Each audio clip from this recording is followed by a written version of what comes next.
Now, Ibn Sawra, Ahsant, and then his kunya, Abu Isa. Okay, so Abu Isa, Muhammad ibn Isa, Ibn Sawra, right? At-Tirmidhi. At-Tirmidhi we said is where? Modern day Uzbekistan, again, Central Asia, okay? And his ethnic background was from Maru, a place called Maru, which is today modern day Turkmenistan. طيب, from his shuyukh, we mentioned when he was born as well. You know the year that he was born? Do you remember? 209. سنة 900. The year 209 Hijri. طيب, some of his shuyukh.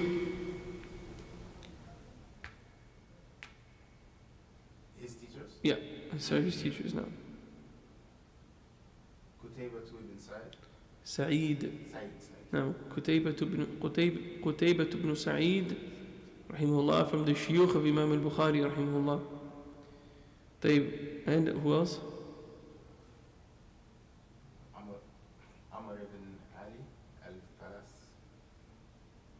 Amr ibn Ali?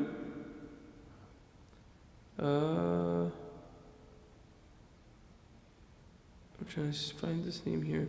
I don't have this name here.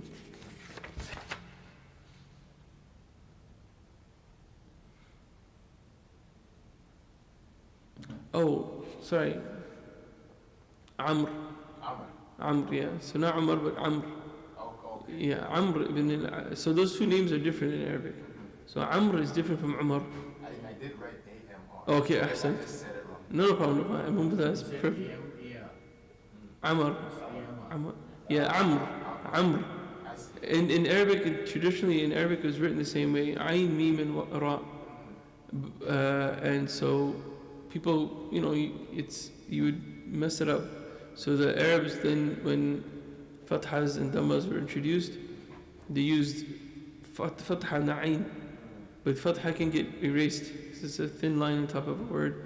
So what happens is that they introduce a waw at the end of the word Amr, or the name Amr. Not because it's pronounced. I met a brother, Egyptian brother, his name was Amro. I'm like, why is your name Amro? He's like, oh, that's because it's Ayn, Mim, Ra, Waw. I'm like, the Waw is not pronounced Habibi, right? So even some Arabs, they don't know this because, unfortunately, everybody's disconnected from their language. Even the Arabs, they don't know their own language, right? Don't ever say that to an Arab because they get offended, yeah. But that's just the reality. That's why nobody is going and teaching in Saudi Arabia to Arab people. I wouldn't take Arabic from him. It's so shameful. It's a shameful thing, but I wouldn't. That's so many layers of shame there, because that brother, unfortunately, whatever knowledge he has in terms of he's gathered from reading or whoever, he's mixed up with a lot of khurafat, a lot of mistakes in aqeedah, a lot of mistakes in manhaj. People like this, you should not take even the huruf. You shouldn't take ABCs, alif, batas from these types of people. May Allah forgive us and him and guide us in him, ameen. But the point is that, yeah, foreigners go over, which is not, again, already, Arabic was not preserved predominantly by Arabs aslan, right? So it's not a shameful thing. Even in Medina, like I said, the main teacher of Arabic in Medina is an African sheikh, my sheikh, Sheikh Abdul Rahman ibn Auf Kuni, Hafidahullah Ta'ala. That's just, ذَلِكَ فَضْلُ اللَّهِ يُؤْتِيهِ مَن يَشَاءُ. That's the blessing and the favor of Allah. He gives it to whomever He wills. Allah chose people to preserve this knowledge and preserve this deen. Arabic is a part of it. But, so Umar is written the same way. Ayn, Mim, Ra. Amr, now in colloquial modern Arabic, is written Ayn, Mim, Ra, Waw, to differentiate between Umar and Amr. So we said Amr ibn Ali al-Fallas. Who else? We have more, somebody he's known to the students of Hadith, but al-Fallas. But who is more known of his teachers? Imam al-Bukhari. So Muhammad ibn Ismail al-Bukhari rahimahullah ta'ala, Abu Abdullah. And then their teachers was also Ishaq ibn Rahuya, or Rahaway, but it's pronounced Rahuya. So Ishaq ibn Rahuya, he was also from the teachers of Imam Abu Isa al-Tirmidhi. Okay? طيب, some of his students. We mentioned three, there's obviously many other names. We mentioned three main names because they come up often in the books of hadith. Do you, yeah, go ahead. Abu Bakr ibn Ismail al-Samarqandi. His name was Ahmad. So Abu Bakr Ahmad ibn Ismail al-Samarqandi. طيب, and what else?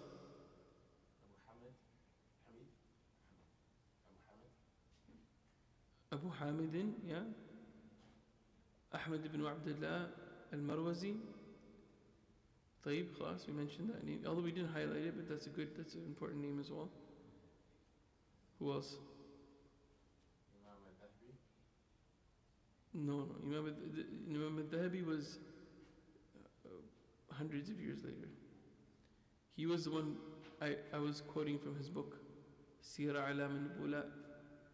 So these names are found in the book of Imam al-Dhahabi. These are very hard to remember, but we should keep it in notes. No, that's fine. Yeah, like I said, memorization comes with repetition, right? Memorization comes with repetition. So if you read a hadith with their asanid, or you read the siyar of the salaf, all these guys, their names come up in each other's lives, especially the ones who lived near to each other.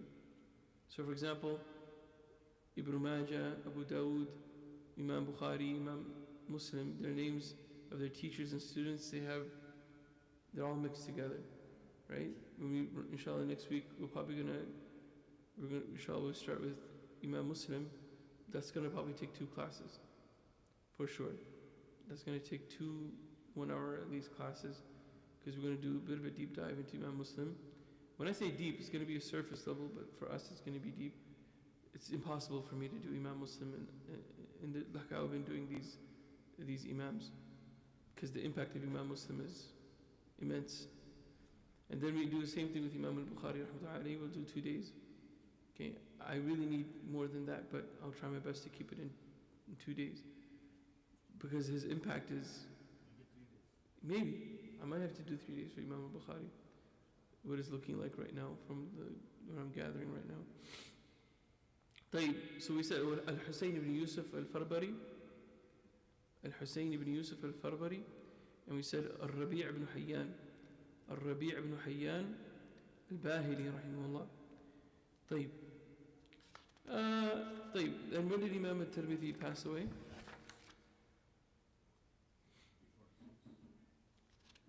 The year was what? It can't be 3. The year 279. Yeah, 100%. Nasa'i is the last of the 6 Imams to die. He dies, he's the only one of them to die in the 4th century, right at the beginning, year 303. So Imam Abu Isa al-Tirmidhi, he dies in the year 279. Yes? And he was around 70 years old. Rahimahullah ta'ala. And then, sorry? Allahumma barik. Yeah, I mean, alhamdulillah. Eating more and dying faster, yeah. But what are we doing with our life? That's another thing. Some of these, we'll talk about it, inshallah. Some of these Imams of the past had far shorter lives than us. Even some scholars who live today. But we're going to talk about it. We'll give those examples, inshallah, at the end of the class. طيب, Al-Imam Al-Hafiz Abu Dawud al-Sijistani. His name, we already know his kunya, Abu Dawud. طيب? Huh? No, that was last week. Last week he did Imam Al-Hafiz Abu Dawud al-Sijistani. Did you record it? Oh, you weren't here last week, I think. So his name was Sulaiman ibn Ash'ath. This is his name, Abu Dawud's name. Imam Abu Dawud, his name was Sulaiman ibn Ash'ath. Right? Al-Azdi al-Sijistani.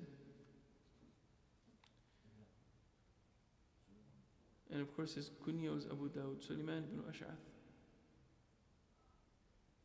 Okay, and he was born in the year 202. Born in the year 202. We talked a little bit about his aqidah. He is upon the aqidah salafiyya, walhamdulillah, aqidat Ahl Sunnati wal Jama'ah. And anybody who wants a brief understanding of what Imam Abu Dawud believed, then obviously you can read the famous poem by his son, Abu Bakr ibn Abi Dawud, who wrote the famous poem Al-Ha'iyya, right? The poem that every line of poetry ends with the letter Ha, right? Hence Al-Ha'iyya. And in it he describes the beliefs of Ahl Sunnah, adhered to by himself and by his father and by Ahl Sunnah umuman, generally. طيب. So Abu Dawud Sulaiman ibn al-Ash'ath al-Sijistani, and we said al-Sijistan was also in Central Asia.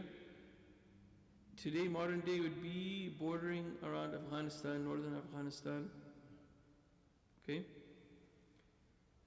طيب. From his teachers, we said Sa'id ibn Sulaiman, right?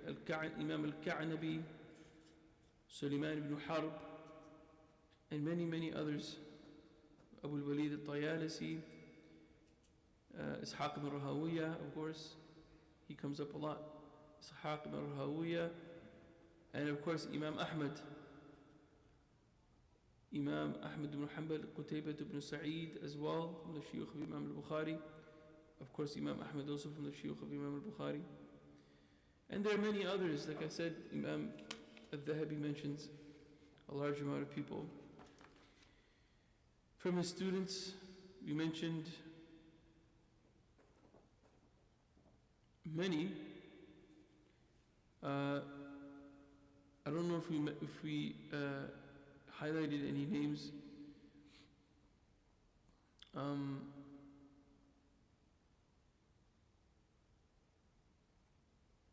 No. But he had many students. From his students was his own son. Right?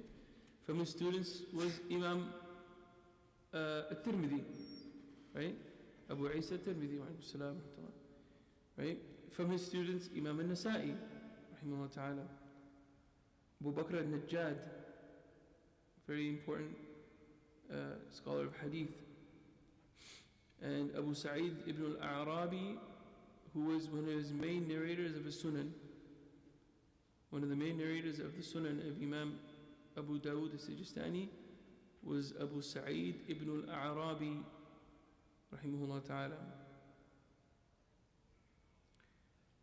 And we mentioned others, Muhammad ibn Yasin al-Harawi, and so on and so forth. There's many. After Sahih Bukhari, Sahih Muslim, Abu Dawud comes because of the frequency of more authentic ratio. Yeah, there's that, and there's other reasons why. When we're done, inshallah, we're going to talk about the tartib of the Sunan, inshallah, and the reason behind that, if we have time. Maybe before we start, as a matter of fact, before we do start Imam al-Bukhari, rahimahullah, I'm going to have to give a brief talk about the differences, or the differences between what Imam Bukhari wrote, what Imam Muslim wrote, what the four scholars of the Sunan, what they wrote. What's the differentiation between these things? A brother had asked once in the class, very early on, and I didn't answer him. First of all, because I forgot. Second of all, because it was too early to discuss these things, right? And I had already planned to answer that question. Alhamdulillah. So inshallah you can share it with us. Not today, but we're going to talk about it in the next class in the beginning. And so that's going to be like a third introduction, right? Because this is an introduction now to al-imamani or al-shaykhan. Introduction to the two imams, or the two shaykhs, as they're known as, Imam al-Bukhari and Imam Muslim. طيب. So al-Hafidh, al-Imam Abu Dawud al-Sijistani had many students, as we could probably go on and on. طيب. we talked a little bit about Imam Abu Dawud had some really nice stories about his life and some things that the great Imams of the past said about him. We're going to have to skip all that today and go to the date of his death. Does anybody know when he died?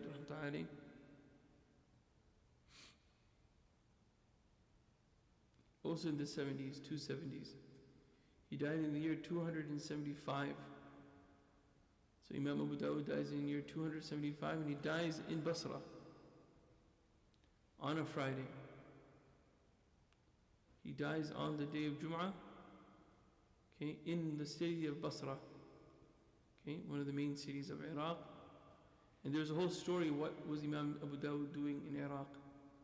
He was from Sijistan, Sahulillah, and his sheikh was Imam Ahmad, but he didn't go back to where Imam Ahmad was in Baghdad. He wasn't there. What was Imam Abu Dawud doing in Sijistan or in Basra? There's a story behind that, which we can't repeat, inshallah, but maybe one day, or you guys can go back and listen to the recordings, inshallah ta'ala. Okay? And he was around 73 years old, approximately. Around 73, 74 years old. Which brings us to the earliest of the A'immah, okay? And arguably, one of the most masterful in his skill when it comes to combining fiqh and hadith. So today, with the permission of Allah, we're going to talk about Al-Imam Al-Hafidh Ibn Majah. فأقول مستعينا بالله بسم الله الرحمن الرحيم الحمد لله رب العالمين وأصلي وأسلم على مبعوث رحمة للعالمين نبينا محمد وعلى آله وصحبه أجمعين وبعد. So today, a brief talk about the life of Imam Al-Hafidh Ibn Majah Al-Qazwini rahimahullah ta'ala. So we start at the beginning, his name. Imam Ibn Majah, his name was Muhammad ibn Yazid Ibn Majah. Muhammad ibn Yazid ibn Majah Al-Qazwini.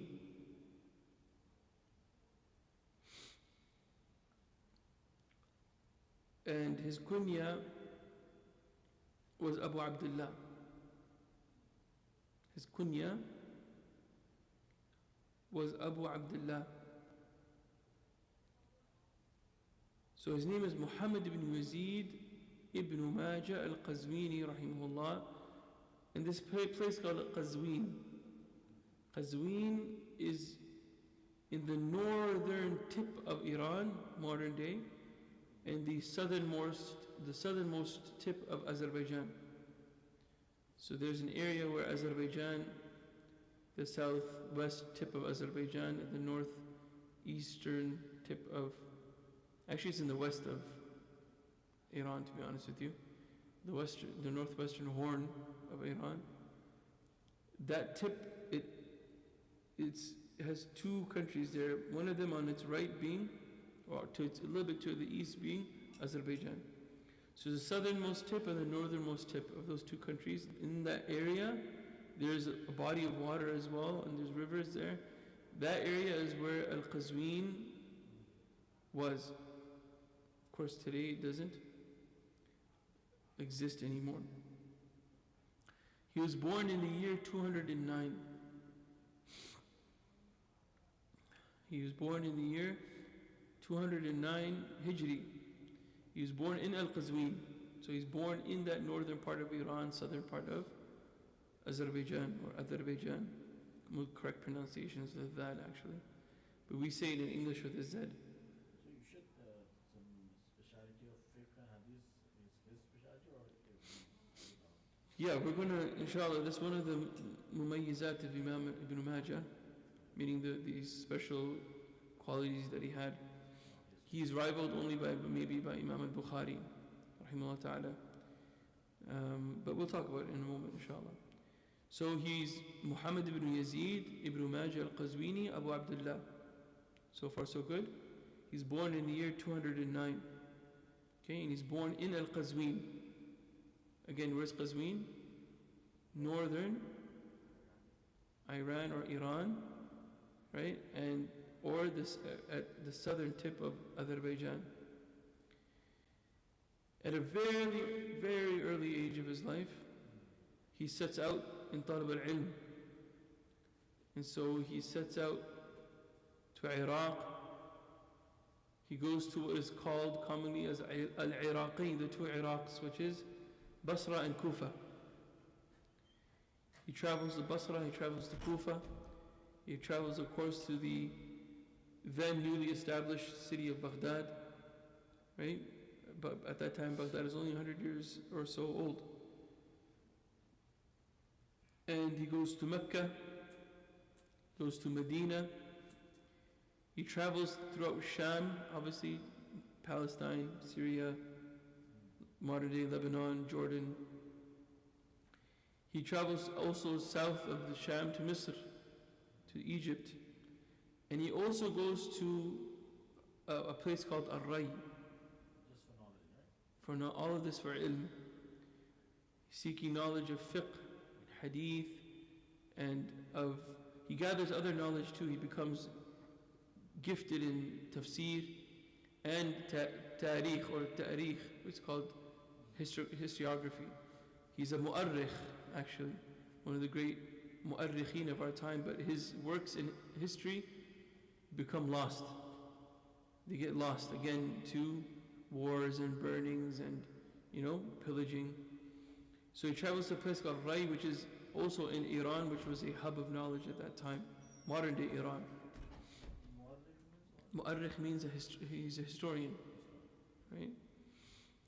So we don't know exactly, we know some details about how long he spent in what places, but he travels. And this travel lasts for approximately 15 years. 15 years. So we can't travel now, right? At this stage. Again, Brother Barakallahu Feekum, traveling is for al-rihlatu fi talab al-ilm is the sunnah of the Salaf. Yes, is it necessary today with all the technology that we have? I would still say yes. Because talab al-ilm is bit-talaqqi.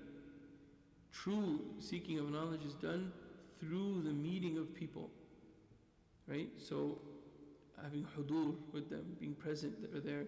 What you can learn from a shaykh in his presence is not the same as what you can learn online.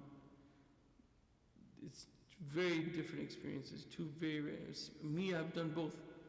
So I can tell you that studying with scholars physically, you learn far more from them, from their sumt, from their behavior and from their adab and their akhlaq, and how they answer questions and how they respond, their situations in their lives, than you do and you learn ilm from them after that.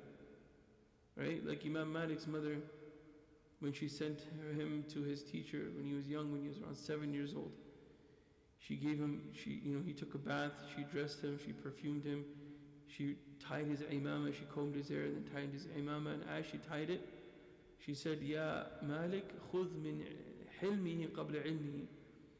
Right? She said, Oh Malik, remember to take from the forbearance and the adab, the mannerisms of your teacher before you take from his knowledge.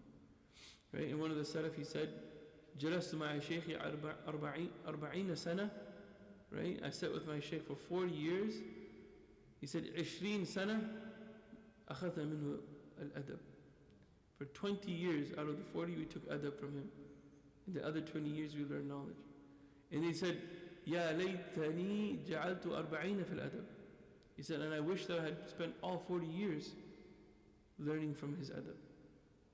Right? I think it was Al-Hafiz Abdullah bin Mubarak or someone else, I believe it was Abdullah bin Mubarak rahimahullah ta'ala rahmatan wasi'ah, for great imams of the Tabi'een. He said, نحن إلى حاجة إلى لقليل من الأدب. We are in a need of even a little bit of adab, أكثر من كثير من العلم, more than we are in need of a plethora of knowledge. Right? And this opens up a door to another subject which we don't have time to get into, which is how do we determine who to take knowledge from? Is it just somebody who's memorized all 6 books of hadith, memorized all the riwayat of the Quran? That's it? Right? Somebody who has a big beard and he's memorized 40,000 hadith. It's not a small achievement.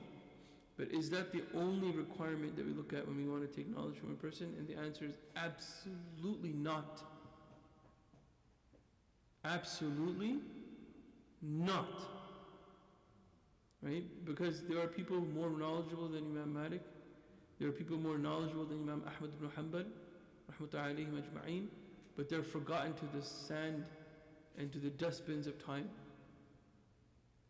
And the reason why they were abandoned to be forgotten was because they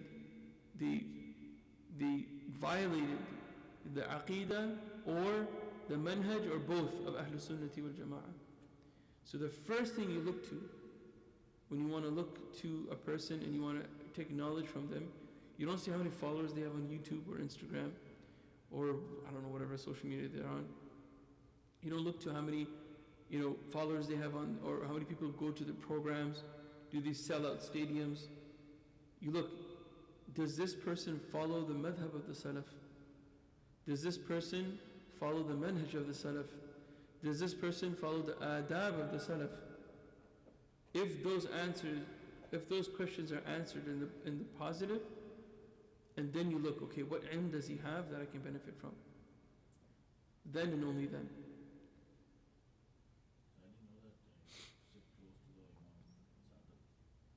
Sorry? I didn't know that it's part of adab to sit close to Imam. Yeah, we learned this from the hadith of Jibreel alayhi salam, right? طيب. We're getting a little bit sidetracked here. So Imam Ibn Majah, back to Imam Ibn Majah. So he spends 15 years, approximately 15 years, traveling throughout the lands of the Muslims, and of course he learns from the scholars there, from his scholars, from his scholars, the great Imam, the Imam of Ahlul Sunnati wal Jama'ah, Ahmad ibn Hanbal, correct? The great Imam Ahmad ibn Hanbal. From his shuyukh Abu Bakr ibn Abi Shaybah. Abu Bakr ibn Abi Shaybah from the shuyukh of Imam al-Bukhari. And then his brother, Abu Bakr ibn Abi Shaybah's brother, Uthman ibn Abi Shaybah, also from the shuyukh of Imam al-Bukhari. So you have Abu Bakr and you have Uthman ibn Abi Shaybah.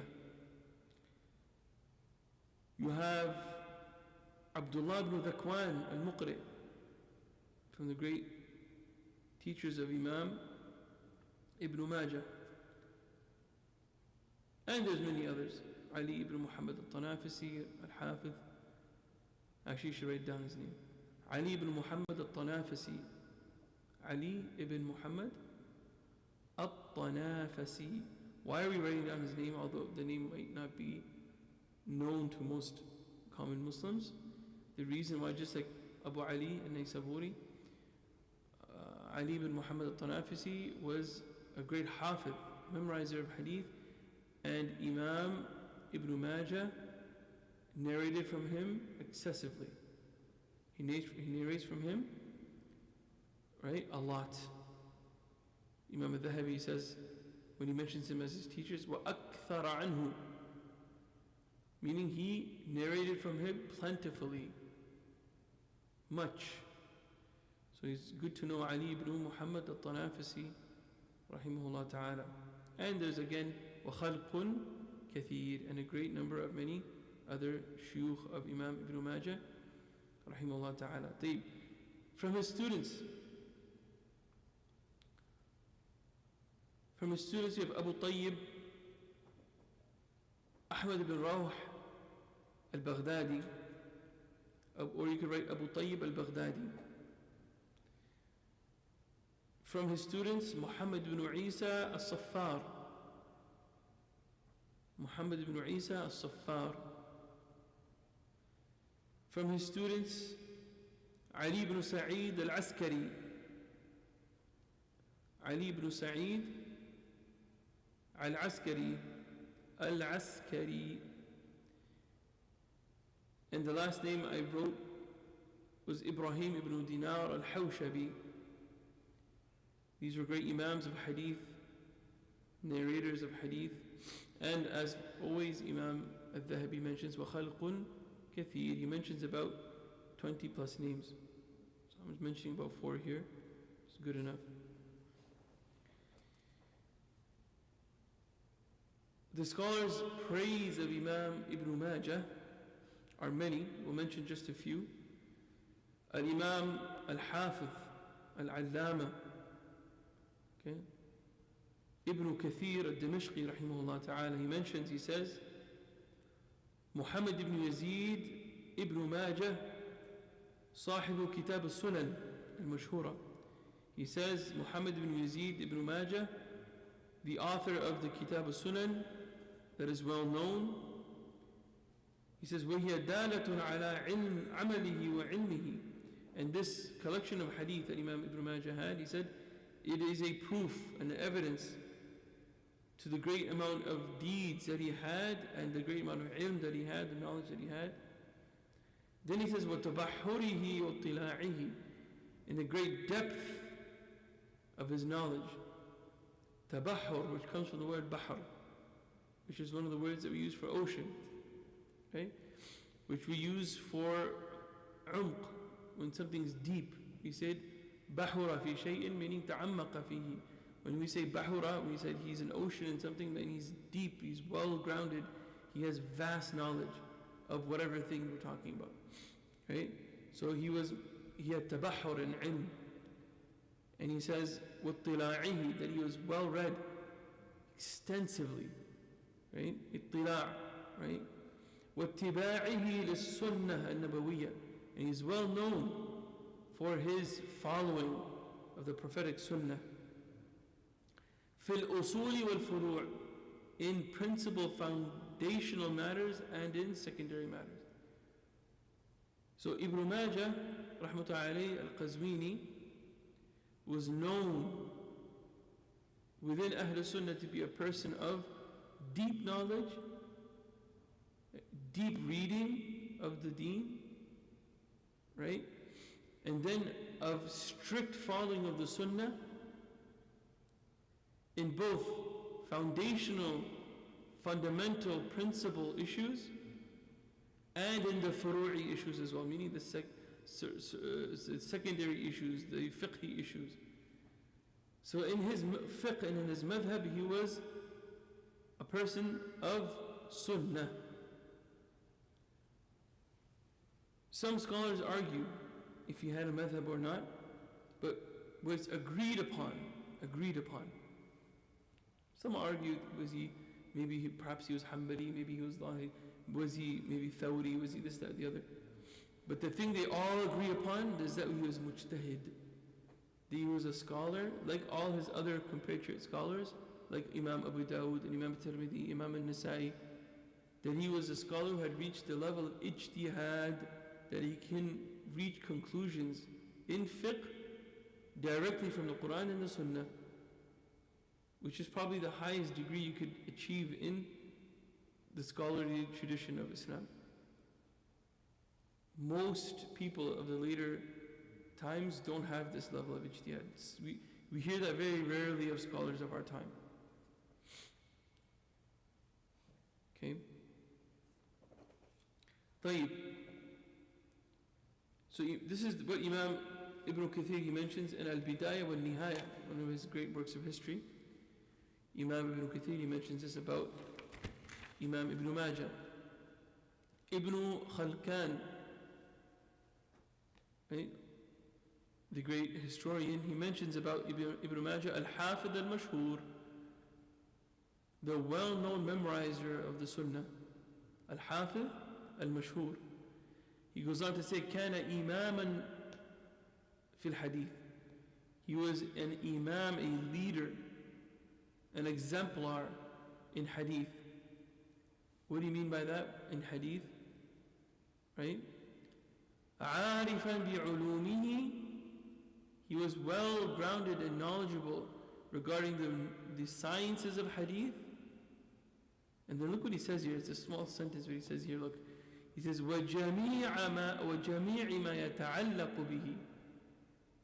So he was well grounded and well established in the sciences of hadith. And then he says, and everything and anything to do with hadith. So he's an imam and well grounded in the sciences of hadith and everything to do with hadith. And that's a lot. That is a lot of knowledge that's attached to the ulum of hadith.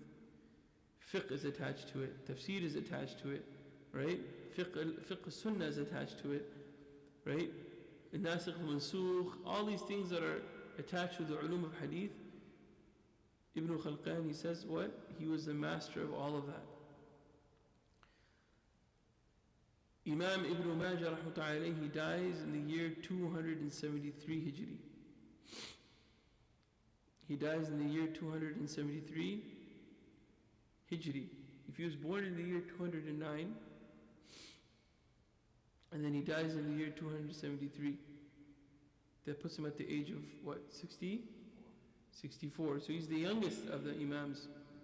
Of these four past imams that we spoke about, he's the youngest of them. Okay?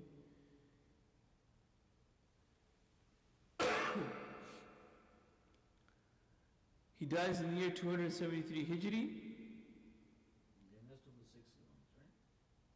No. And he's prayed over by his brother Abu Bakr.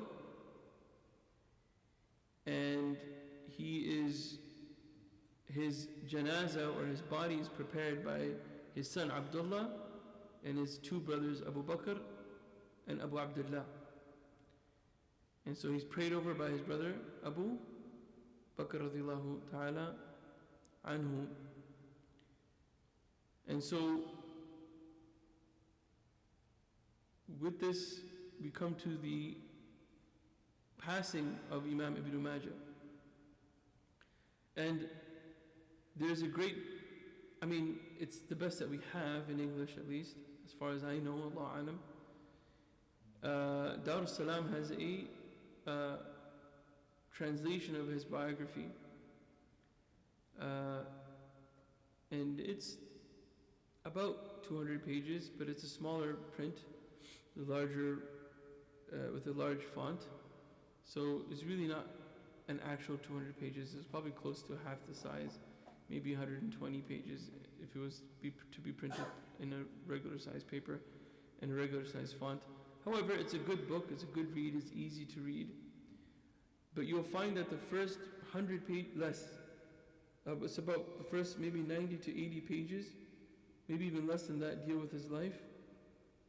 The rest of it deals with his contributions to the ilm of hadith. The rest of it deals with his works, his work mainly as-Sunan, the Sunan of Ibn Majah. They talk about his chapter headings, and they talk about the special qualities of this work that he did. And so I mentioned earlier in the book, earlier on in the class, that he was one of the great scholars when it came to joining between the knowledge of hadith and the knowledge of fiqh. And the reason why that's mentioned is because if you look at the putting aside the hadith quality, okay, we'll talk about that as well. If you look at his chapter headings, okay, he's special in that regard, right? He has over 1,000 chapters and sub-chapters, okay? It's very detailed, extremely detailed. No other, not Imam al-Nasa'i, Imam al-Tirmidhi or Abu Dawud do this. Okay? None of them. Number one. Number two, so you're talking about 1,000 plus. And then he has also in his Sunan fiqh rulings, and he has with asanid. So from Sahaba and Tabi'een. Okay?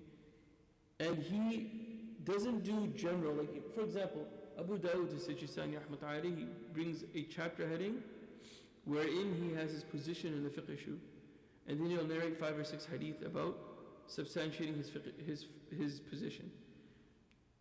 Imam Ibn Majah doesn't do that. He goes into detail proofs and evidences about different opinions about one issue.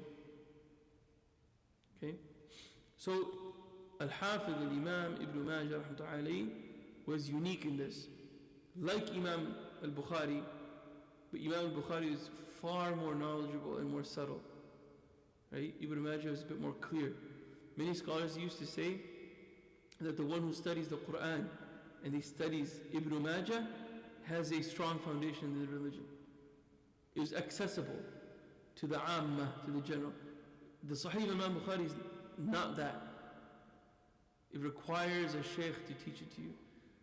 So does the Sunan of Imam Ibn Majah. However, it's more accessible, easily readable. Right? In Imam Ibn Majah, he intended this. His intention was this. Right?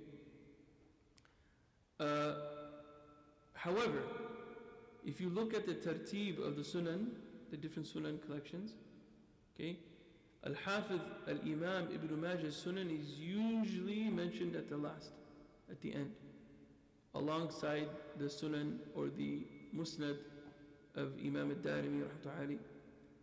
Right? And not because it doesn't have value. Like we just said, it has immense value. Right? It has things in it unique to it that it differentiates itself from all the other Sunan collections. However, the Sunan of Imam Ibn Majah has more weak hadith in it than the other collections. You're looking about, if you want to combine between the hadith that are weak and the mawdu' hadith, even the fabricated hadith, you're looking around about 1,000. Okay? And the number of hadith, approximately, don't quote me exactly, but the number of hadith are somewhere around 4,000 plus hadith. Okay? So 1,000 that's a quarter of your hadith, it's 25%. And like there's some debate about some of them and so on and so forth. The mawdu' hadith, meaning the hadith, the mawdu'at, meaning the fabricated hadith, are far less. Okay, maybe 100, maybe less than 100 hadith. But the point is that, for example, as far as we know, the Sunan of Imam Abu Dawud, Sijistani has no mawdu' hadith. Correct? So that now that, even though he comes a little bit later, his Sunan is given precedence. So it's not, they don't grade them, or they're not putting them in tartib or in a certain order because of one is bad and one is good, right? Or who came before who? Because if you're going to do that, then the order is what? The first of them is Ibn Majah, then comes Abu Dawud, then comes Imam al-Tirmidhi, then comes Imam al-Nasa'i. He's the last of them to pass away. But usually the order is Abu Dawud, and then it's either Tirmidhi and Nasa'i, and then at the end it comes Ibn Majah. Right? And that's because of the number of ahadith that there is more correct in them. Right? So no doubt the Sunan of Imam Ibn Majah has more weak hadith than any of the other three. Okay? But like I said, he's making naql, he's transmitting more than a hadith in there. Okay? And there's reasons why Al-Hafiz al-Imam Ibn Majah Al-Qazwini rahmatullahi, he does that. Okay? And like we said, it's not always that a hadith that is weak, that means it's abandoned. Okay? That is a madhab from the madhab of Ahlul Hadith. Okay? But the majority of Ahlul Hadith, they have a specific mu'amala or a specific way that they deal and they, what's the word in English? That they interact with, okay? Weak hadith. And when we say weak, again, in ilm al-hadith, there's 3 levels to weak hadith. Okay? Generally speaking. Although we can go into it if you read the works of Al-Hafiz al-Nawawi and Suyuti and stuff like that. There's a lot of detail there. But the 3 main or general gradings of a weak hadith are hadithun da'if, which is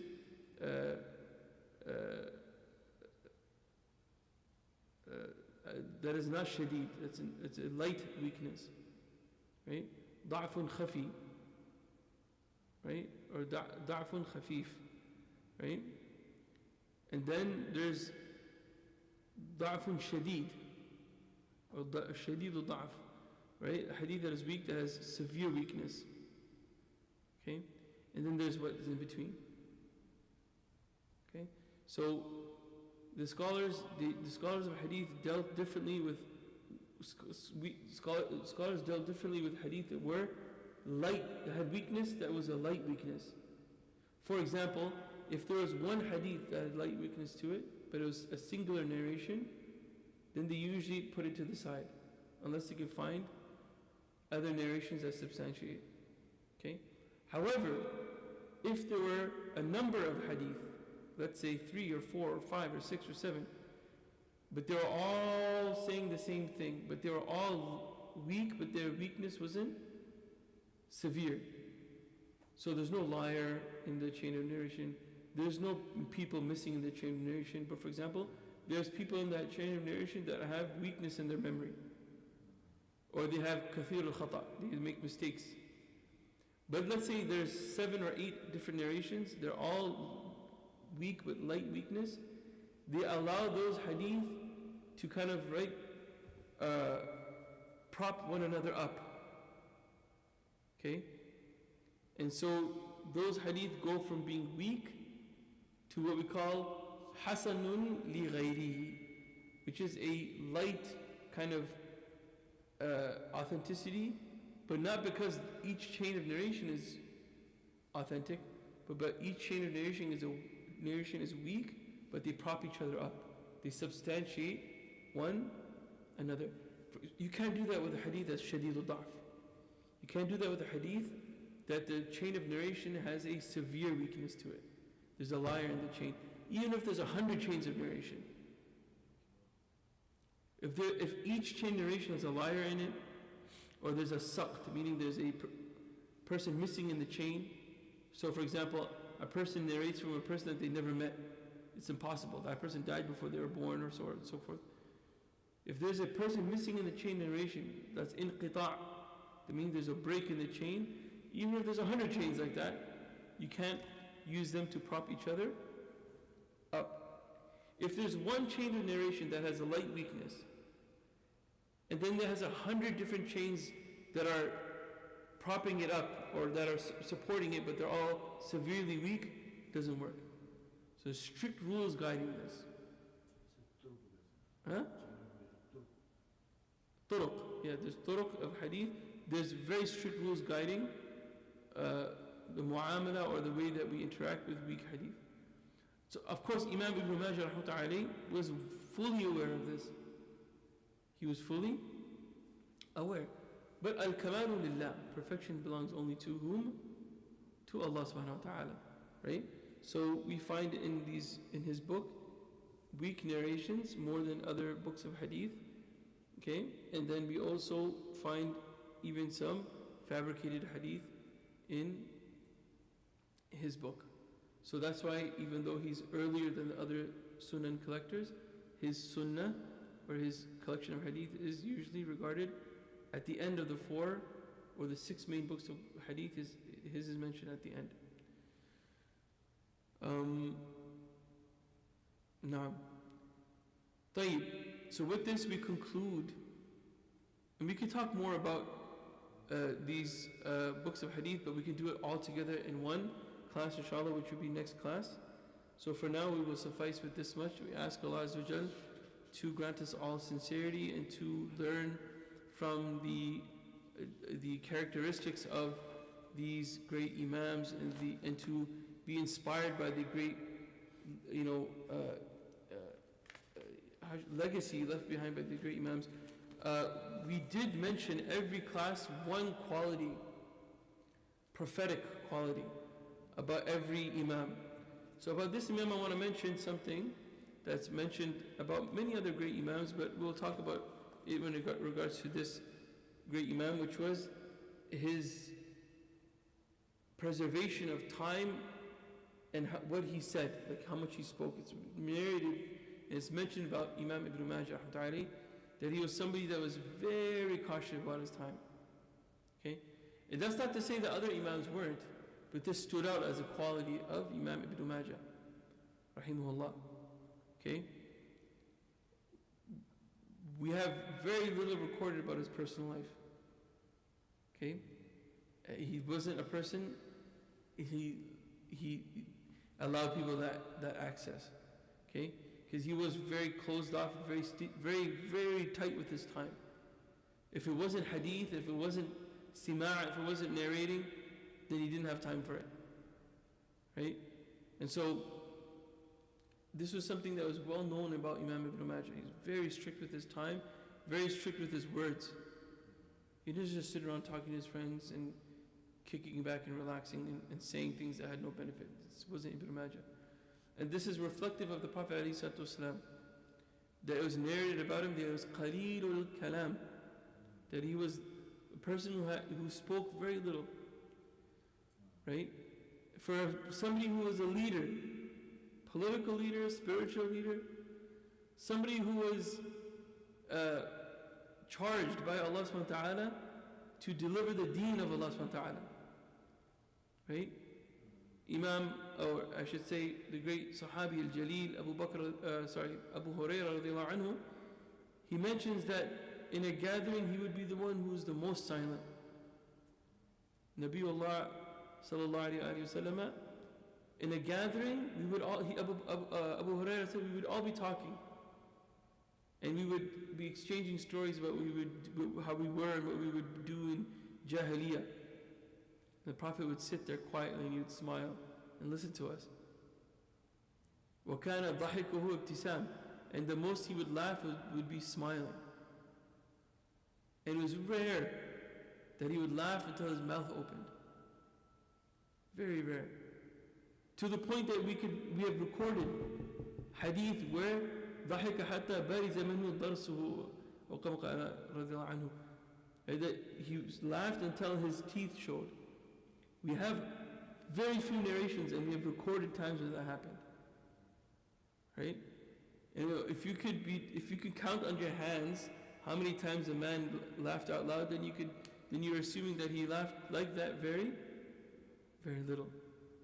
Right? Alayhi salatu wasalam. And this is coming from a person who had joy in his life. The Prophet joked with his companions, he joked with his wives, and he smiled with them, and he enjoyed his life with his wives, with his children, with his companions. But he never let that overtake him.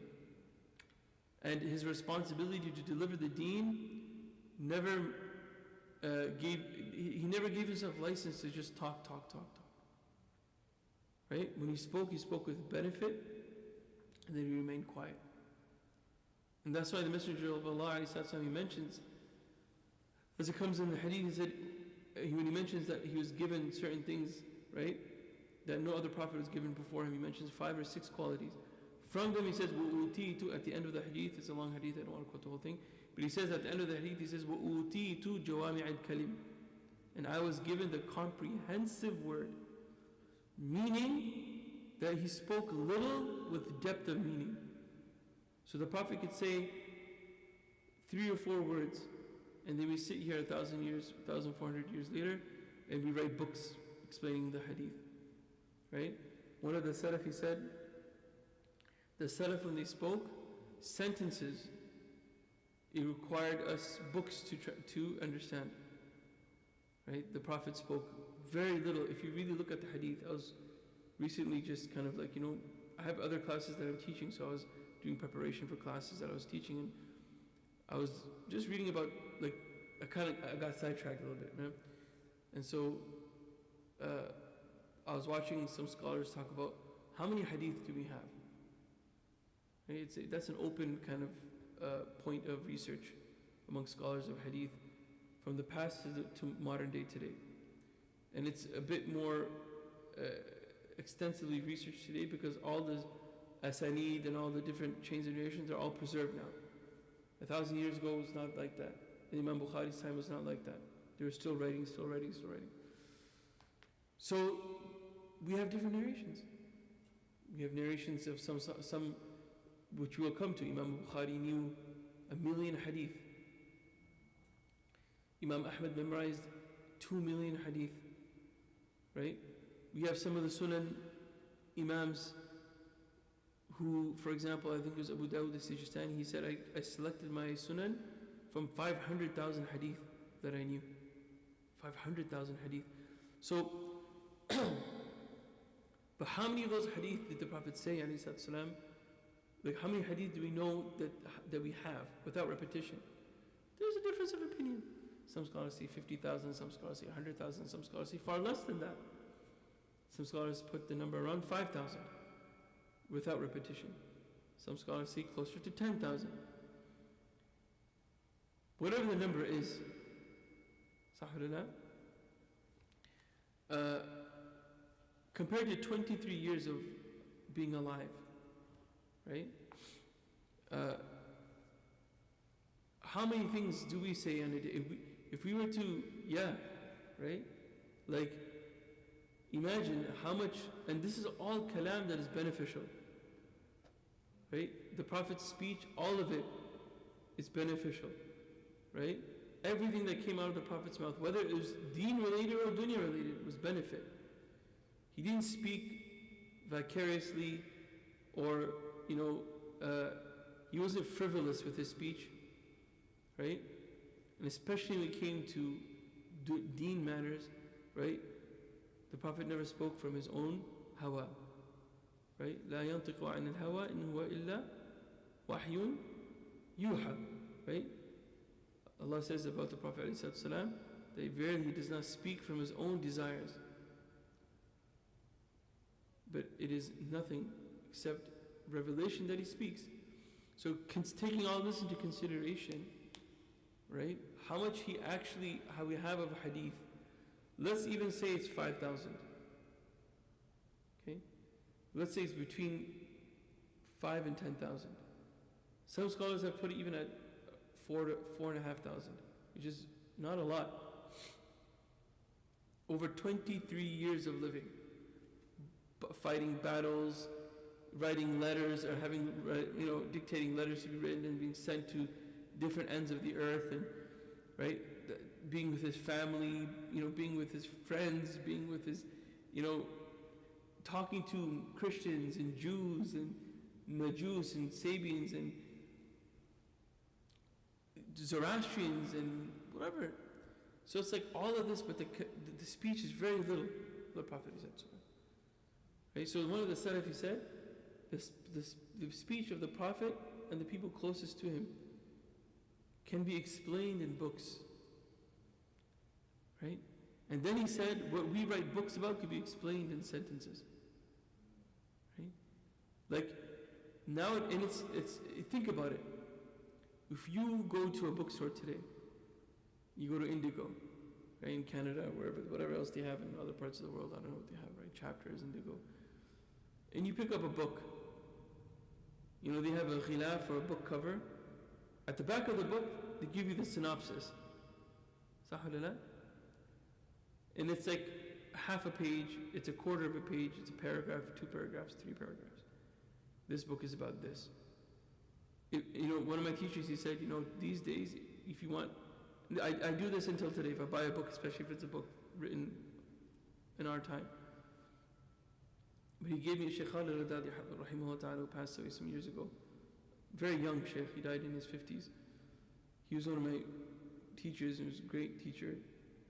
And he said, I learned from him how to read, manuscripts. Right? And he taught me a lot about books and these types of things. And so he was my first teacher in Tawheed. And so what he told me was that he said, if you don't have time, you buy a book and you don't have time to read it right away, if you have 10, 15 minutes, you do 2 things. You read the table of contents, all of it, and then you read the introduction of the author. By way of this, you'll know the subject matter of the book, the chapter headings, the sub-chapter headings. You'll get a good understanding of the contents of the book, and then when you read the introduction of the author, you understand his motivations of writing it, what he wants you to benefit from his writing, and what he did to accomplish this writing. Every introduction, at least for religious writings and theological writings and Islamic writings for sure in Arabic, This is what every introduction, muqaddimah, is about this. Synopsis. Right? So you get synopsis, right? You read the introduction of Imam Bukhari to his Sahih, you won't get a synopsis of his Sahih. You have to study the Sahih of Imam Bukhari several times with the explanations of Ibn Hajar, Ibn Rajab al-Hanbali, Al-Aini, Al-Hanafi, Fulan ibn Fulan, and it's like, it's a lot. It's a lot of work to understand the way that Imam Bukhari, he did things, right? Because his level was just different, right? The Prophet says one sentence, right? إِنَّمَا الْأَعْمَالُ بِالنِّيَّاتِ, and that's like 17 pages of explanation, right? So that's the barakah in the words. The barakah in the words of the Prophet ﷺ, the people who are closest to him, right? And as we get further away from that blessed time, the blessings in the words, they get less and less and less. So we find now that we can write a 300-page book. And academically, it's very counterintuitive the way that we, I say we, but I mean academia is, right? Because you have to do that, right? When you're writing a PhD or a master's dissertation, usually PhD dissertation as well, you have to write a summary of your entire work, right? Before you submit it, with your submission. Which is like, should be difficult to do if what you're writing has depth, right? So it's as if they're forcing you to dumb things down. I don't know, it's ala kulli hal. In any case, so what we should take from this is that from the sifat or the attributes of Ibn Majah and all the other Imams as well, is this prophetic attribute of silence, speaking less, and we need that more, especially today with our YouTube sensations, and we have more dawah, quote unquote, channels on YouTube than I don't know, any other religion maybe.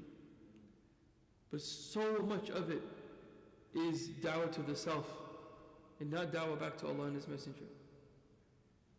It's an absolute, I was going to say jungle, but the jungle has benefit. It's like a circus.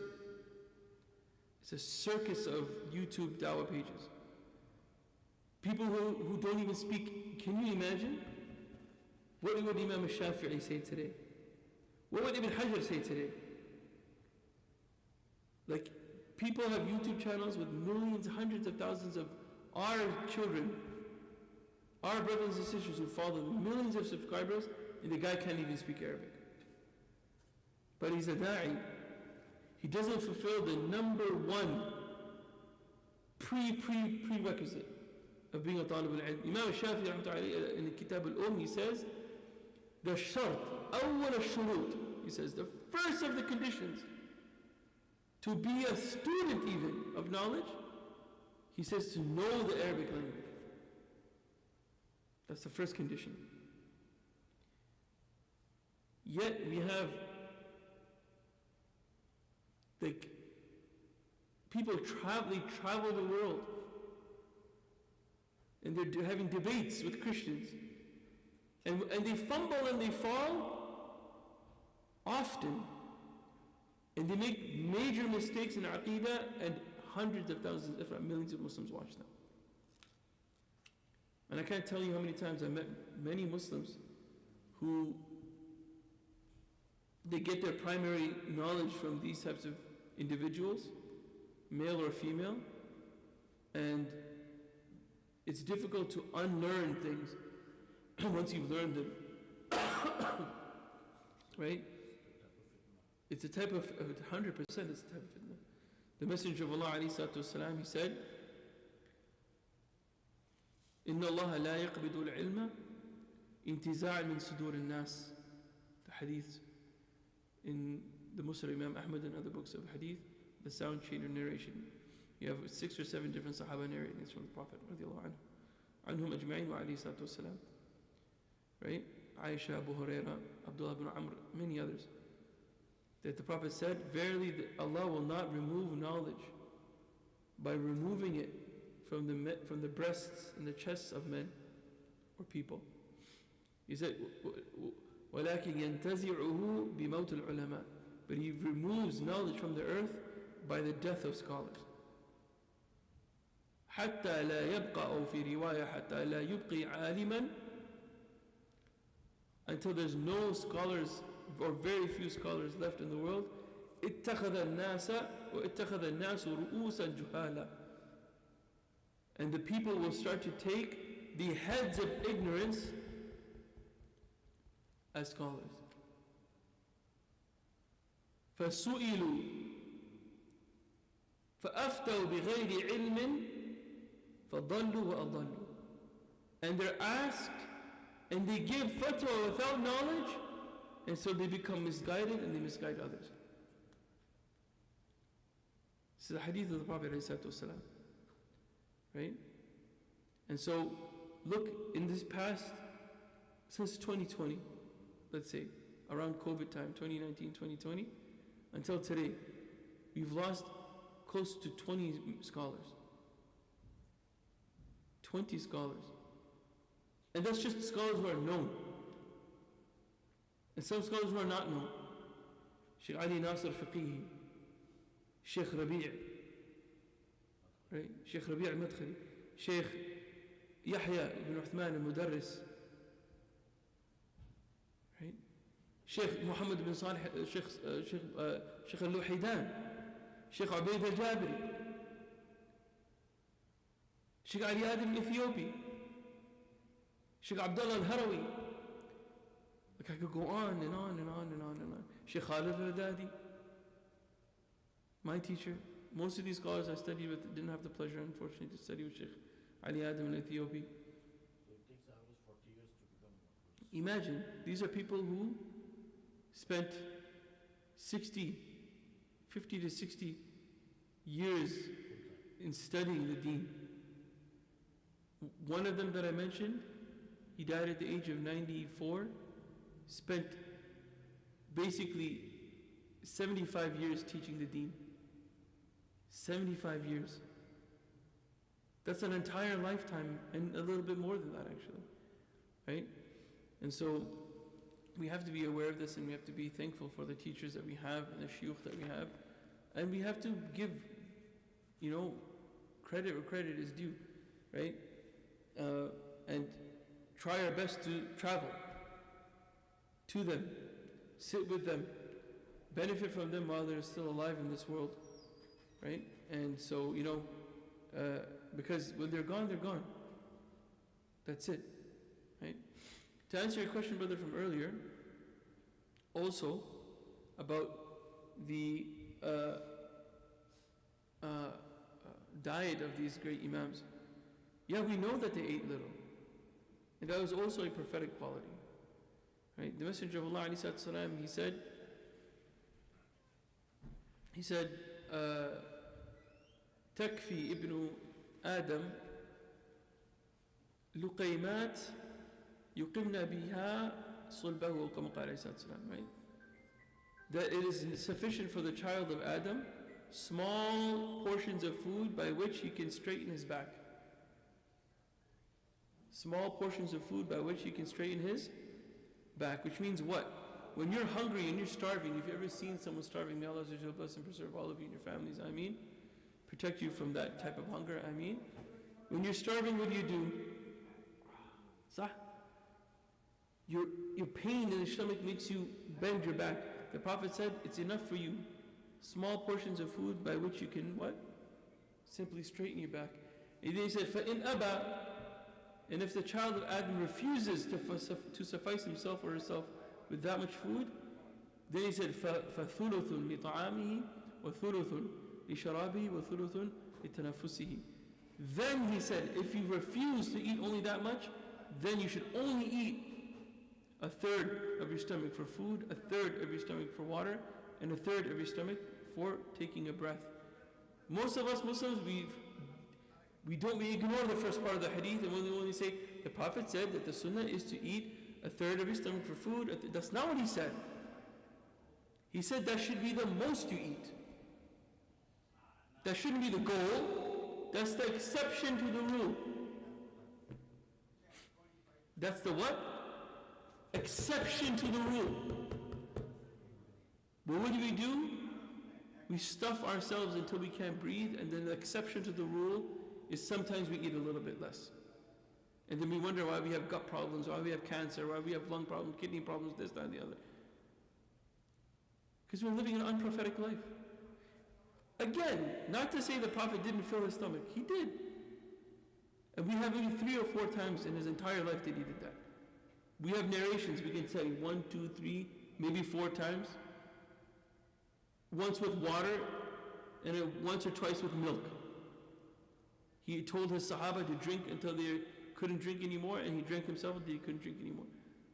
So if I could record on my hands how many times I did something, that means I did it a lot or less? Less.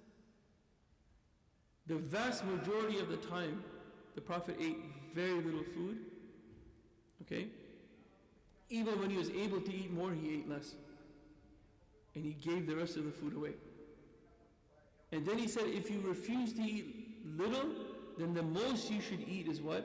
A third for your stomach for food, a third for water, and a third should leave it empty for air, litanafusi, for his breathing.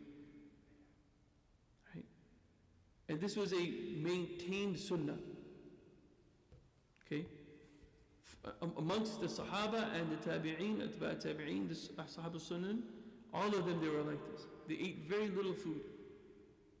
They ate modestly. Meat consumption was something that wasn't done excessively. It's not saying haram, but it was done moderately. Even to the point where the Amir al-Mu'mineen, Umar al-Khattab radiallahu anhu, was narrated in some books of Tariq that he used to monitor the meat consumption of the people of Medina. If you ate meat more than twice a week, you'd get a visit. Like, what are you doing? We have narrations, although there's some weakness to it, and it's debated amongst the scholars of hadith. About Umar al-Khattab, that he said, إياكم ولحم البقر فإن في لحمها داء وإدمان وفي لبنها شفاء أو كما قال رضي الله عنه. He said, be careful, beware of the meat of cows, for in it is a type of sickness, or in one narration he said a type of idman, which is a type of addiction. Then he said, but in its milk there's shifa. In its milk is what? Shifa. This Prophet? No, this is from Umar al-Khattab radiallahu ta'ala. Right? Ala kulli hal. So moderation, my brothers, yeah? And moderation not by our standards. Moderation by the standards of the Prophet ﷺ. Yeah, like all the diseases come from this, brother. A lot of it comes from overeating. The 2 shahawats that destroy us, that their Salaf used to tell us. Right? Desires of sexual nature, right? The shahawat of the farj, and then the shahawat of the batan, of the stomach. Right? And the Prophet said about, the only thing he said something about severely, he said this mouth, he said, لا يملأ فاه ابن آدم إلا تراب قبره. أو كما قال عليه الصلاة والسلام. He said, nothing will fill the mouth, meaning the stomach, of the child of Adam, meaning they'll never be full, you'll never be sufficed until your mouth, the dirt of your grave. He said, لو كان لي ابن آدم واد من ذهب, if a child of Adam had a valley filled of gold, he would have wished for what? A second valley full of gold. This is the nature of human beings. We're never satisfied. So that's why we train ourselves to be satisfied with less. أقول ما تسمعون استغفر الله لي ولكم سبحانك اللهم وبحمدك أشهد أن لا إله إلا أنت أستغفرك وأتوب إليك والحمد لله رب العالمين. سبحانك اللهم وبحمدك أشهد أن لا إله إلا أنت